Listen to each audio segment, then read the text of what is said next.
Eh bien, je veux vous montrer aujourd'hui comment des lunettes roses peuvent vous faire croire que tout va bien dans la vie. Remarquez que j'ai dit « vous faire croire que tout va bien ». Restez avec moi à l'écoute, car cet enseignement peut changer votre façon de vous voir.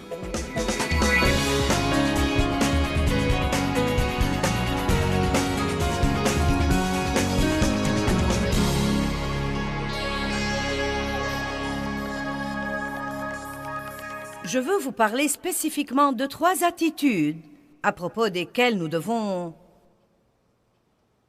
nous demander. Est-ce que j'ai cette attitude? Et si nous les avons, nous devons demander à Dieu de nous changer. Combien d'entre vous sont assez courageux pour jeter un coup d'œil sur leur moi? Je crois qu'il faut du courage pour se regarder. Il ne faut pas beaucoup de courage pour découvrir ce qui ne va pas chez les autres. Mais il faut un grand courage pour être vraiment honnête avec soi-même. Quelqu'un m'a demandé dernièrement ce qu'était, à mon avis, la clé principale qui m'a aidé à surmonter tout le rebut qui était dans ma vie à cause des abus sexuels de tant d'années de mon enfance. Et j'avais vraiment beaucoup de problèmes dans mon âme. Et bien sûr, je sais que c'est Dieu et la parole de Dieu. Mais je lui ai dit ceci, et je veux vous le dire aujourd'hui, car je sens que c'est très important pour votre vie. Je crois que ma volonté de faire face à ma vérité était la vraie clé. Si vous demeurez dans ma parole, vous connaîtrez la vérité, et la vérité vous affranchira. Et chacune de ces attitudes dont je vais vous parler sont des attitudes que j'avais à un moment donné et dont j'ai dû laisser Dieu me convaincre et s'occuper de moi pour que je puisse m'en débarrasser. C'est très important d'être prêt à faire face à sa vérité. Nous sommes toujours en train d'essayer de changer les autres. Mais c'est en fait le piège du diable pour nous empêcher de reconnaître et de résoudre vraiment nos propres problèmes. N'ayez jamais peur de vous voir et de reconnaître où vous en êtes pour arriver là où vous devez être. Est-ce que quelqu'un dans cette salle est d'accord avec moi? Donc, la première attitude que nous allons examiner, c'est l'attitude de vouloir être remarqué, vu, admiré et apprécié. Maintenant, nous avons tous besoin d'appréciation. Et nous pouvons la demander à Dieu, et je crois qu'il nous la donnera dans nos vies. Mais la vérité est que si vous travaillez, disons dans la garderie de l'Église, seulement pour être apprécié, à ce moment-là, vous le faites pour la mauvaise raison et vous n'aurez aucune vraie récompense. Tout ce que nous faisons, nous devons le faire pour le motif de servir Dieu et pour le motif de donner à quelqu'un d'autre et non pas de prendre quelque chose pour nous-mêmes. Ça m'intéresse vraiment que tant de gens veuillent un ministère. Et vous savez, nous voulons tous que Dieu nous utilise, mais je crois franchement que cette affaire de « quel est mon ministère ?» fait fausse route et perd son équilibre. Et je crois que beaucoup de gens restent là à ne rien faire pendant des années en essayant de trouver quel est leur ministère, bien que leur ministère soit devant eux. Et tout ce qu'ils devraient faire, c'est d'aider quelqu'un d'autre. Et je ne me fais pas d'accusation, mais je crois que bien des fois, quand les gens disent qu'ils veulent un ministère, ce qu'ils veulent vraiment, c'est une plateforme. Ce qu'ils veulent vraiment, c'est une occasion de se montrer devant les gens et d'être admiré et vu et apprécié. Et il est vraiment très difficile d'admettre ce genre de choses à soi-même. Mais je vais vous dire la vérité. Si vous êtes aujourd'hui prêt à dire, vous savez quoi? Je veux vraiment être assez courageux pour commencer à faire face à ma vérité. Et vous voyez, ce n'est pas pour vous condamner. Je ne suggère pas de laisser Dieu vous montrer les aspects de votre vie qui doivent changer pour que vous ayez une mauvaise conscience. Il ne s'agit pas du tout de ça. Mais à moins de faire face à la vérité ne peut pas vous libérer. Vous voyez, la Bible dit que nous jugeons les autres pour les mêmes choses que nous faisons. Eh bien, pourquoi est-ce qu'une personne censée ferait ça? Eh bien, parce que nous savons peut-être ce que quelqu'un d'autre devrait faire et nous pensons qu'il devrait le faire. Mais si nous ne le faisons pas nous-mêmes, il y a toujours une raison pour que nous ne le fassions pas.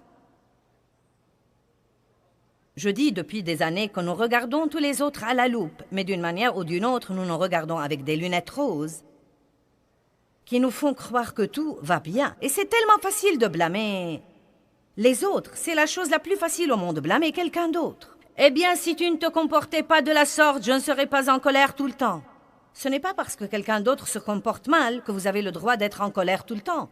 Car la Bible vous dit non seulement d'être des gens paisibles, mais encore de procurer la paix. Et donc, je crois que nous devons ouvrir nos yeux à ce que fait l'ennemi quand il nous amène toujours à regarder ailleurs et à ne jamais avoir le courage de regarder dedans. David a prié, c'est noté dans le psaume 51:6. « Toi, ô Dieu, tu veux la vérité dans l'homme intérieur. » Et si vous ne pouvez pas arriver au point où vous pouvez faire face à votre vérité, je peux vous dire alors que vous ne grandirez jamais en Dieu. Vous resterez toujours à la même place et vous tournerez et tournerez autour de la même montagne. Peut-être que vous vous dites, écoute, je m'en veux déjà d'être comme ça et je suis venu ici ce soir pour me sentir mieux. Et maintenant, je ne veux pas que tu te tiennes là pendant 1 heure pour me crier que je dois faire face à tout ce qui ne va pas chez moi. Bien maintenant, écoutez. L'apitoiement sur soi, parce qu'on a toutes ces choses excentriques, ce n'est pas du tout faire face à la vérité. Et je crois que beaucoup de gens disent « Oh oui, je suis nul. Non, mais j'ai fait ça pour des années, je suis nul.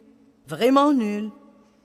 Quand quelque chose tourne mal, c'est toujours moi. J'ai une grande gueule, je ne fais pas ceci et cela comme il faut. Mais vous savez quoi? Je ne faisais vraiment face à rien.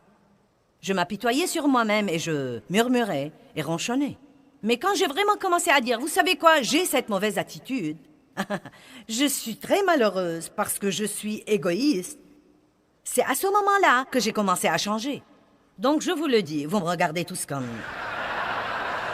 Mais je vous dis la vérité, si vous voulez savoir quelle était l'une des premières choses qui m'ont aidé à passer de là où j'étais à là où je suis, je vais vous dire ceci.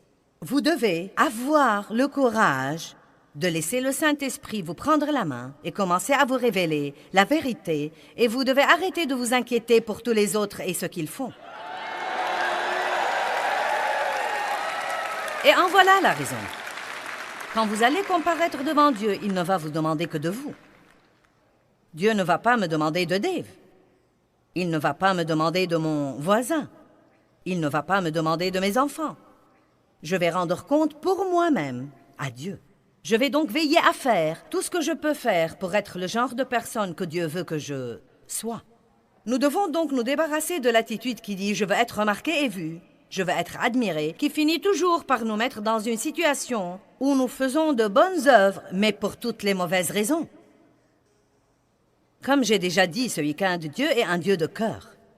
Et je vais vous dire la vérité, Dieu préfère avoir quelqu'un qui a une merveilleuse attitude et un comportement mauvais plutôt que d'avoir quelqu'un qui a un merveilleux comportement et un cœur méchant et mauvais.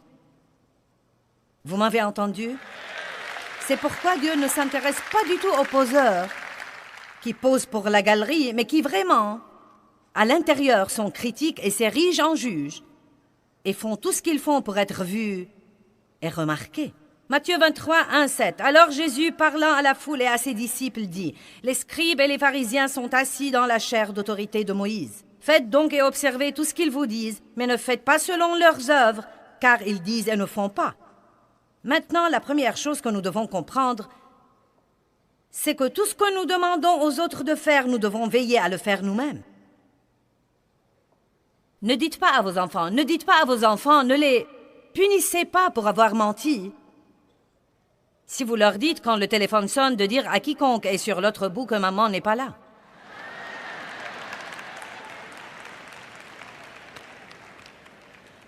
Amen.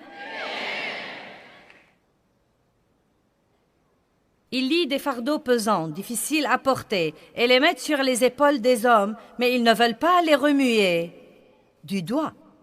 Les gens religieux légalistes donnent toujours à tous les autres des tas de trucs à faire, mais ne prient même pas pour eux pour qu'ils aient la force de les faire.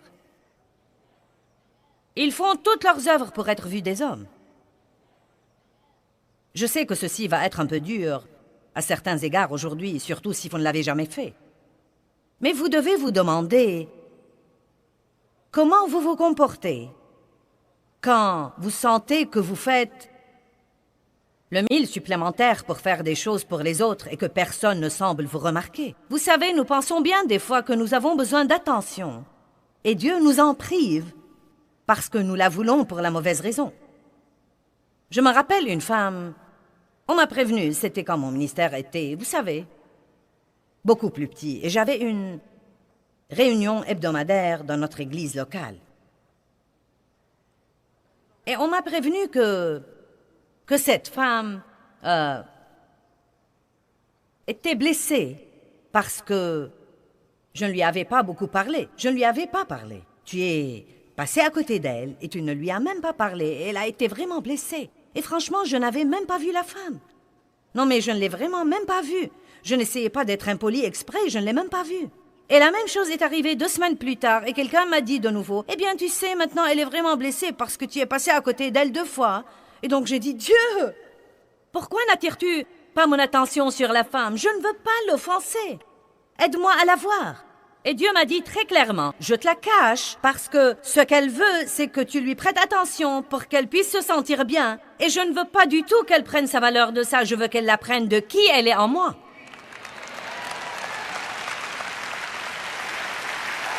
Donc, à vrai dire, il y a tant de fois où nous n'obtenons pas ce que nous voulons.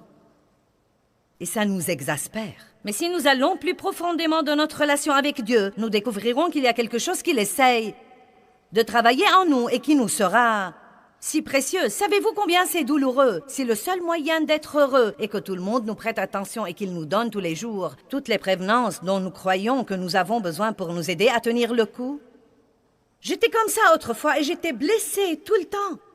Et maintenant, je m'en suis libérée. Mais j'ai dû passer par ce dont je parle ici pour arriver à cette liberté. J'ai dû arriver à un point où je me suis dit, tu sais quoi? Tu veux vraiment être remarqué et être vu un peu trop, et pour beaucoup de mauvaises raisons, et ce n'est absolument pas ce que Dieu veut pour toi.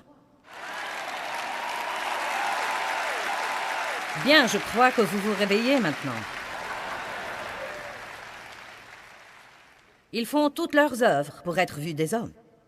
Allons à Matthieu 23, 23. « Malheur à vous, scribes et pharisiens hypocrites, parce que vous payez la dîme de tout ce que vous avez, alors que vous négligez les choses les plus importantes de la loi. » Regardez le verset 25. « Malheur à vous, scribes et pharisiens hypocrites, vous qui purifiez l'extérieur de la coupe et du plat, alors que l'intérieur est rempli d'extorsion, de pillage, de cupidité et d'intempérance. » Waouh! « Pharisiens aveugles, purifie d'abord le dedans de la coupe et du plat, afin que le dehors aussi devienne pur. Malheur à vous, scribes et pharisiens hypocrites, vous qui ressemblez à des sépulcres blanchis, qui paraissent beaux au dehors, mais au dedans sont pleins d'ossements de mort. Vous de même, au dehors vous paraissez juste aux hommes, alors qu'au dedans vous êtes remplis d'hypocrisie et d'iniquité. L'exemple qui me vient à l'esprit et que vous comprendrez tous, vous m'entendez dire, vous pouvez vous mettre sur votre 31 et aller à l'église, mais cela ne dit à personne ce qui se passe au-dedans de vous. Vous pouvez regarder quelqu'un et lui dire, « Le Seigneur soit loué, sœur. » Et puis vous vous dites, « Pourvu qu'elle ne reste pas longtemps, car je ne peux pas du tout supporter cette femme. » Maintenant, c'est du mensonge. C'est du faux semblant. Je me souviens quand Dave et moi, nous étions sur notre 31 les dimanches. Son costume 3 pièces, ma robe en polyester, tout était assorti. J'habillais moi-même tous mes enfants. Ils étaient propres et tirés à 4 épingles. Je tenais à ce que tout soit beau et assorti, et les cheveux bien coiffés. Et tout le monde devait être juste comme il faut. Et aussi sûr que 2 et 2 font 4, le diable nous créait une dispute tous les dimanches matins. Et nous nous querellions pendant tout le parcours, et nous nous disputions, et nous crions, et nous hurlions. Et dès que nous arrivions à l'église, « Le Seigneur soit loué !»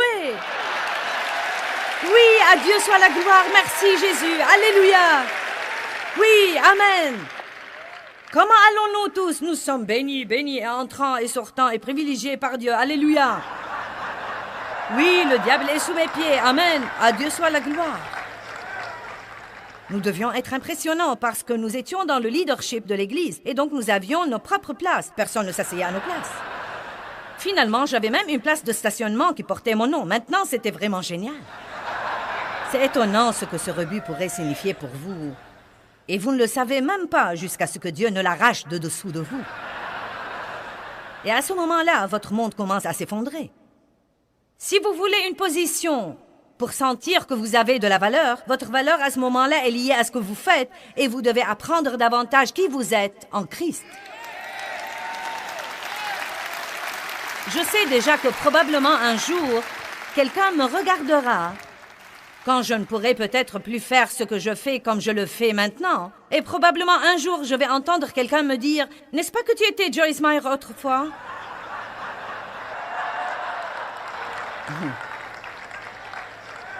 J'ai lu quelque chose sur Joan Crawford quand elle était devenue vieille et n'était plus dans les films. Quelqu'un l'a vue et lui a dit « N'est-ce pas que tu étais Joan Crawford autrefois ?» Qui d'après lui était-elle maintenant? Je suis bien plus qu'une présentatrice. Je suis bien plus qu'une personnalité à la télé et une personne qui écrit des livres. Je suis une personne.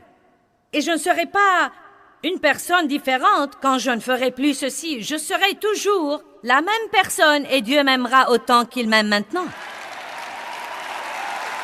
Et vous devez prendre conscience de cette même vérité. Laissez-moi vous dire quelque chose. Les choses changent toujours dans nos vies.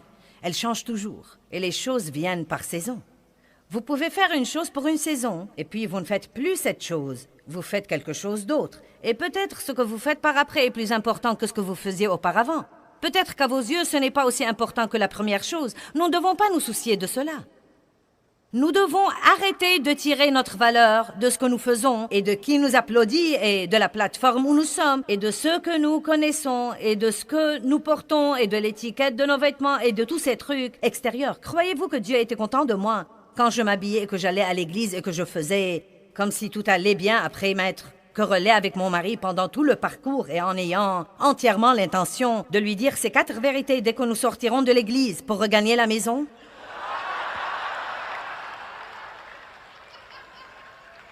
Et ne me dites pas que vous ne faites pas la même chose.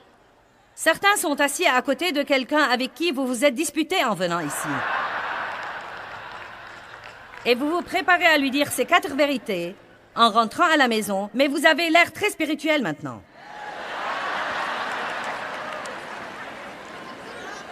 Je me rappelle que je me tenais au premier rang. Je livre mon tout. Et je réfléchissais sans cesse. Nous avons cette vie double. Nous pouvons faire cette chose-ci de l'extérieur, alors que quelque chose de différent se passe à l'intérieur. Et c'est ce que j'essaye de vous faire comprendre aujourd'hui.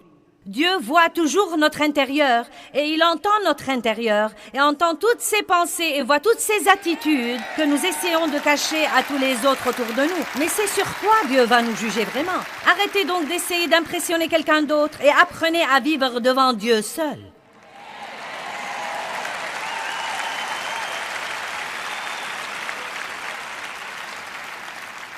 Vous n'avez rien fait d'impressionnant. Franchement et vraiment, croyez-moi, si vous n'êtes pas passé par ceci avec Dieu, vous n'avez encore rien fait d'impressionnant jusqu'à ce que vous commenciez vraiment à jeter un coup d'œil sur ce qui se passe en vous et à demander à Dieu de s'occuper de cet aspect de votre vie. Et bon sang, vous parlez de la joie indicible et de la paix qui surpasse l'entendement. Laissez-moi vous dire quelque chose. Notre paix et notre joie ne dépendent pas de nos circonstances. Et tant que vous croyez qu'elles en dépendent, vous penserez que vous seriez heureux si vous aviez plus d'argent et tout ce que vous feriez serait d'acheter plus de trucs et cela ne vous rendra pas plus heureux non plus. Vous croyez que vous seriez heureux si vous aviez une gouvernante? Vous l'aurez et vous ne l'aimeriez pas. Les trucs ne peuvent pas vous rendre heureux. La seule chose qui pourrait vous rendre heureux, c'est que des choses comme il faut se passent en vous. Et si vous avez vraiment ça, personne ne pourra vous voler votre joie.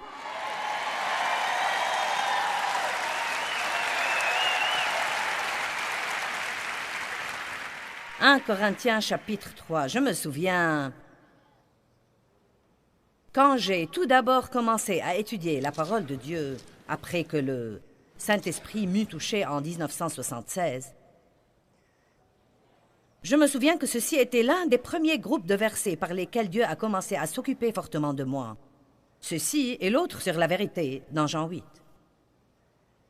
Et il s'agit là de motifs. Je suis contente que ce soit l'une des premières choses que Dieu ait choisi pour s'occuper de moi. Car franchement, avant que ceci ne soit arrangé dans nos vies, nous n'allons pas faire beaucoup de progrès. Et donc voici ce que la Bible dit, verset 10. « Selon la grâce, le don spécial pour ma tâche que Dieu m'a donné, comme un bon architecte et un maître bâtisseur, j'ai posé le fondement, et maintenant un autre homme bâtit dessus. Mais que chaque homme prenne garde à la manière dont il bâtit.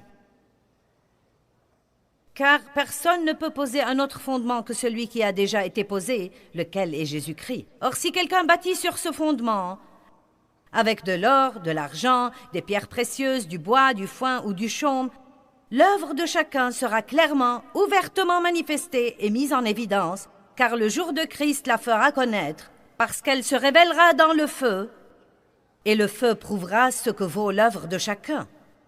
Si l'œuvre de quelqu'un est bâtie sur le fondement, le produit de ses efforts subsistera, il recevra une récompense.